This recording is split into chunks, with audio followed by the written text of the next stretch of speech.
अगर आप भी चाहते हैं नए वीडियो एवं नए ऑडियो देखने एवं सुनने के लिए तो हमारे गोल्ड स्टूडियो चैनल को सब्सक्राइब जरूर करें एवं बेल आइकन दबाना ना भूलें।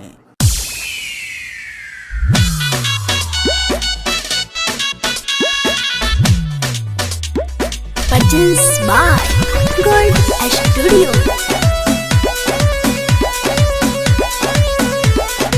Music by Abhishek Gupta.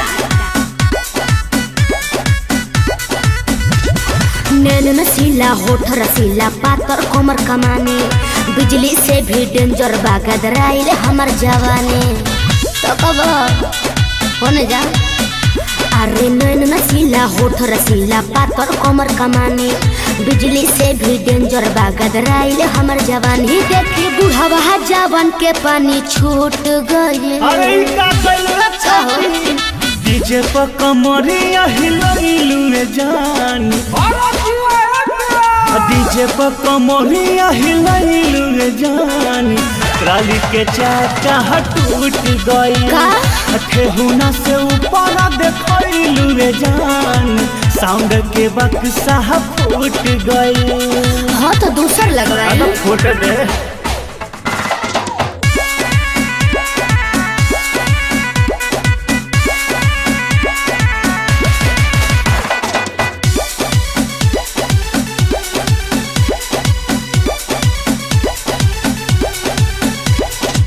सब लइका तोइका मांगेला ढोरी कटोरी नियन लागेला ढेर लौकता आता का सब लइका तोइका मांगेला ढोरी कटोरी नियन लागेला आधा पफीदा सारा दुनिया चल हमर चुलबुली नीचे ऊपर आगे पीछे मन करे हम छोली नाच देखे खातिर भीड़ खूबे जुट गए। आता मार करवई बे बुझ डीजे पर कमरिया हिलइलु रे जान का प्रॉब्लम हो गई। डीजे पर कमरिया हिलइलु रे जान ट्राली के चाका टूट गई ठेहुना से ऊपर देखइलु रे जान साउंड के बक्सा फूट गई। हाँ तो आगे देखो फूट दे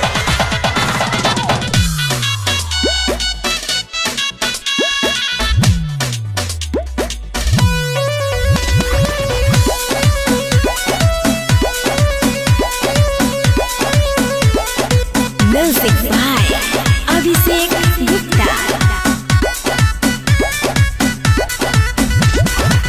बाजान महर हमर नथिया हो चेहरा लागेला चॉकलेटिया हो ढेर लौकता आता का हा बाजान महर हमर नथिया हो चेहरा लागेला चॉकलेटिया हो ए बाबू हमर धन कबो हाथ न तोहरा आई अरे लच्छू पाट तोहरा खातिर महल बनवाई कथी लेबो हमसे मजा सब लूट गइल। आता कुछो दे दे काओ डीजे पर कमरिया हिलइलु रे जान काहे हो सुड़ल बाबा डीजे पर कमरिया हिलइलु रे जान ट्राली के चाका टूट गई जाए जा ठेहुना से ऊपर देखइलु रे जान साउंड के बक्सा फूट गई। हाँ तो फिर से फूट दे